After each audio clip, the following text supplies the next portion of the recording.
There's a particular kind of suffering that isn't loud. It doesn't announce itself. It doesn't break dishes or slam doors.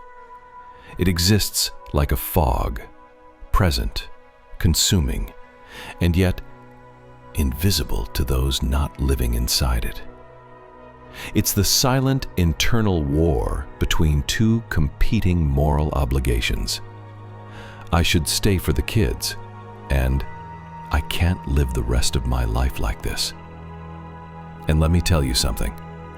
Both of these sentences are terrifyingly valid. They represent competing truths, competing duties, competing versions of the future. Because on one hand, children deserve stability. But on the other hand, you deserve not to drown in misery until you forget who you were before all this. This is the burden people rarely speak.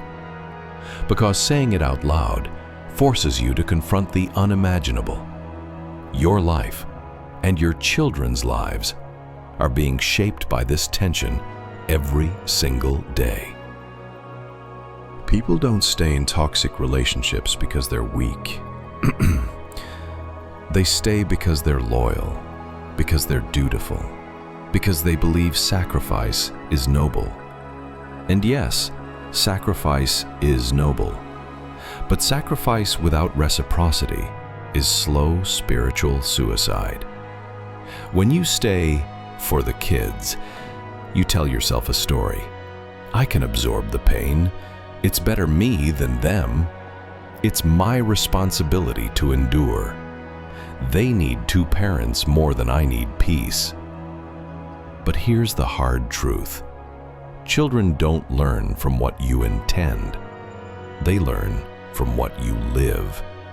If every day in your home is tense, sharp, emotionally cold, you might think you're shielding them, but children see everything. They always have. Your suffering becomes the framework in which they build their understanding of love. The question then becomes, at what point does staying no longer protect them, but teaches them a warped version of relationship itself? This is the psychological cost that people underestimate until they're knee-deep in consequences they never meant to create.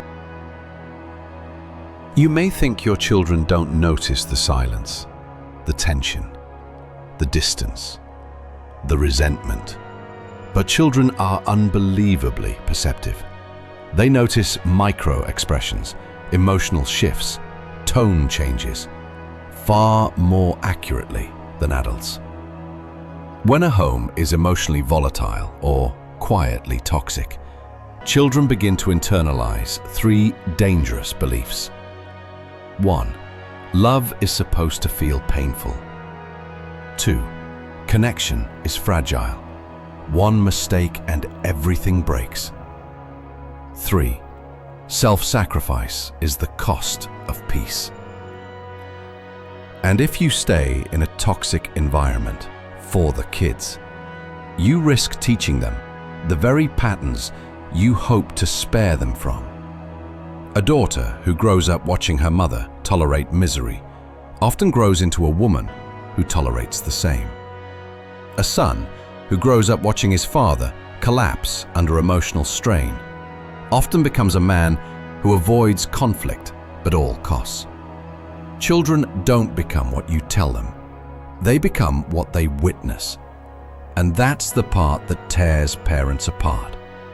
Because the intention was always protection. But the outcome can easily become replication.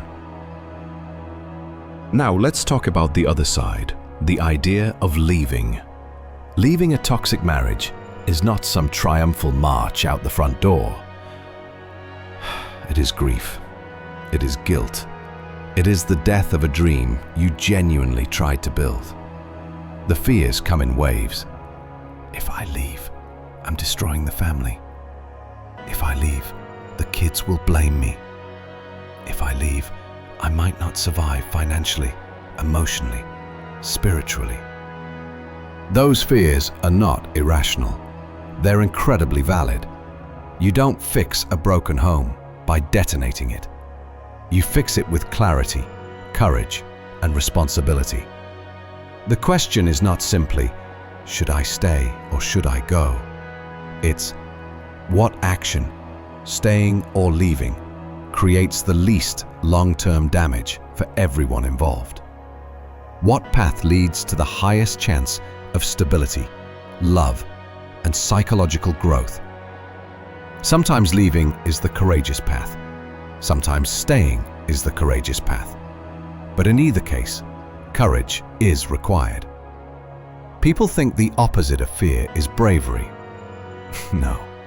Bravery is moving forward while afraid.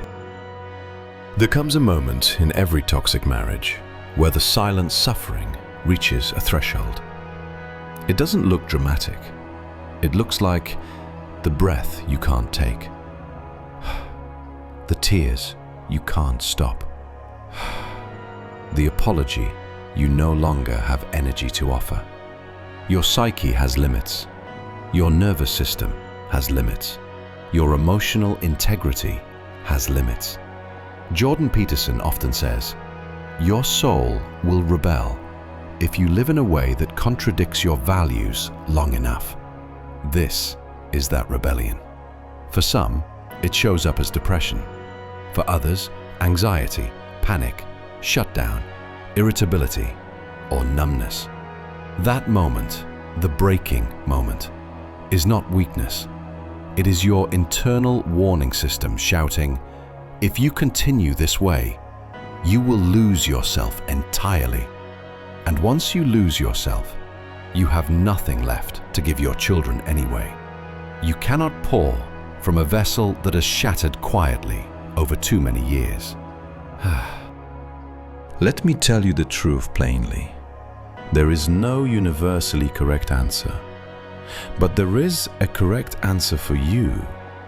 And the way to find it is through honesty, responsibility, and structure. Here are the questions that matter. 1. Is the relationship salvageable with effort from both sides? 2.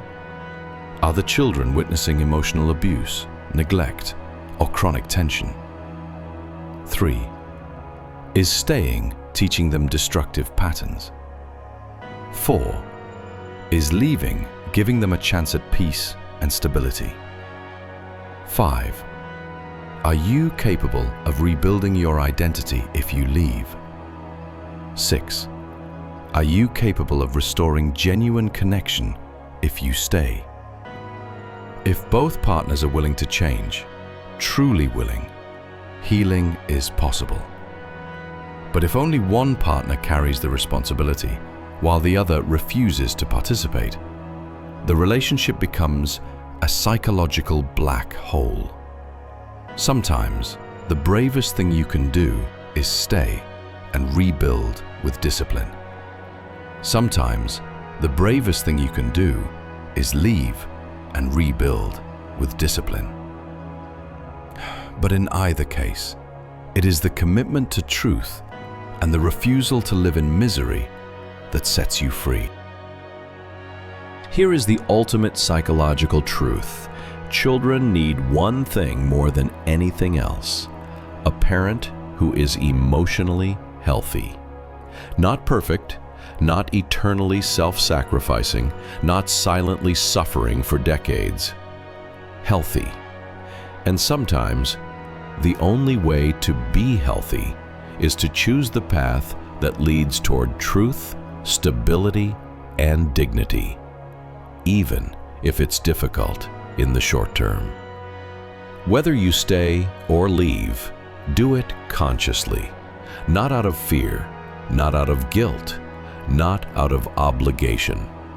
Do it because it leads to a future where you and your children can breathe again.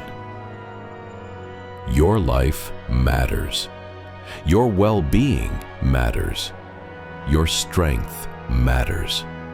and your children will not benefit from a version of you that is slowly disappearing inside a toxic home. The best decision is the one that allows everyone involved to grow into the most stable, honest, and loving version of themselves. And that starts with the courage to face the truth. Please like and follow the channel.